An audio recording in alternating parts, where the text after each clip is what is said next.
You seem to be misunderstanding my use of the term conditioning. You're applying the model wrongly. I'm talking, of course, of the human model of conditioning. We aren't dogs, and thus conditioning takes place on a higher level. Human conditioning of behavior involves 4 stages.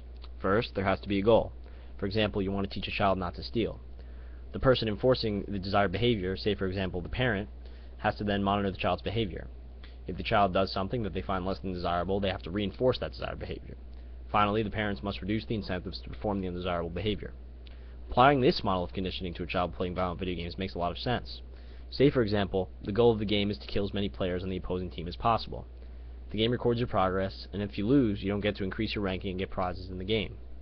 So in this case, there's a positive reinforcement of the desirable behavior, that is, say, shooting players on the opposing team.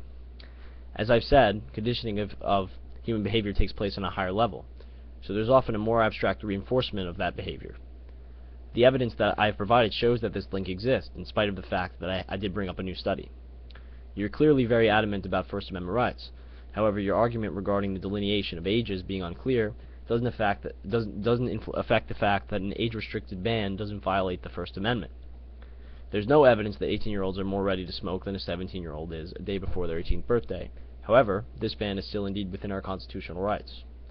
Arguing what constitutes a violation of First Amendment rights is not the focus of this debate, so I'd like the judge to consider that. Why should this be one of the bans? As the evidence provided has shown, violent video games can lead to aggressive behavior.